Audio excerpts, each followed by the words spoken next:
Melbourne's 5 living Brownlow medalists, together as one.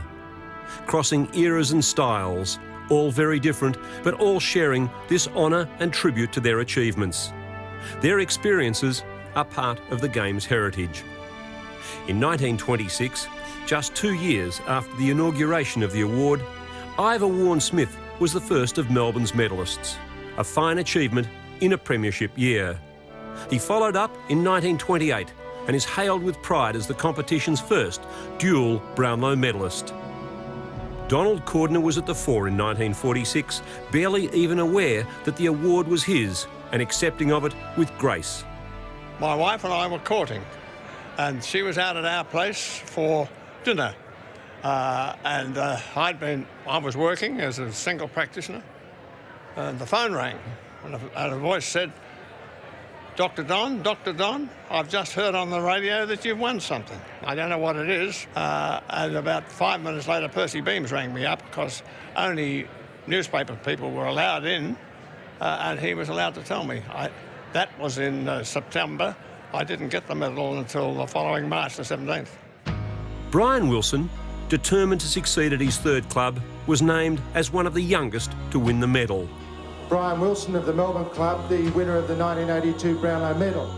Not 21 at the time of his victory, Wilson was recognised as being one of the best centremen of his time, and his strength of personality saw him continue developing, set to become an important part of the team's successes in the late 1980s. Brian's success was followed just 2 seasons later by the efforts of blonde ruckman Peter Moore. Moore had crossed the cultural divide by crossing to Melbourne from Collingwood, where he'd already won the 1979 medal. His 1984 victory was a tribute to his natural athleticism and stamina, as well as his tenacity in playing in his position of choice, the ruck. With this second Brownlow, Moore became just the second player after Ian Stewart to win the award at different clubs. Yeah, it was exciting. I mean, it was a tough first year, 1983, when I first played for Melbourne. It's huge expectation, and I was getting paid pretty well to play, and things didn't go right. I got injured. I got several sort of serious, broke my jaw and had a few hamstring injuries and various things. So it was the first bad year I'd had in my whole career. So I trained very hard in the summer and just set myself to have a big year, and I did. So it was great. Another ruckman and another who'd crossed the cultural and sporting divide stepped into the limelight when Jimmy Stynes took the honours in 1991.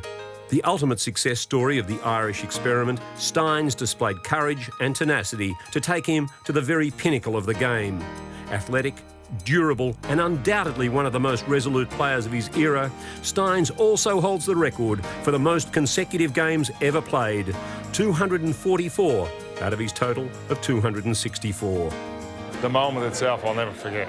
It was just, it was more than I ever dreamt. It was beyond the possible, I thought.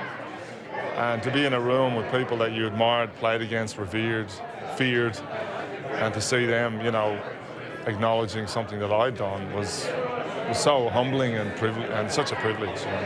Less than a decade later, another player equipped with more than his fair share of dedication to a cause took on the game and came away with the Brownlow. It was 2000, and with a grand final beckoning for Melbourne, Shane Woewodin's victory gave the extra highlight to the season. I suppose I haven't really thought about a lot of it, Steve, since I finished playing AFL footy, really, and it probably won't be a thing I look back until, since 10, 15, 20 years' time when I've been retired. I know it's sort of etched in history as one, but I don't think it'll mean a lot to when I finish and you look back at your career and really go, wow, what did I really achieve back then?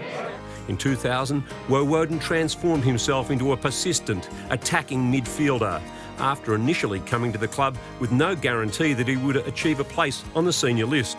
His dedication saw him become the club's 6th and most recent Brownlow medalist.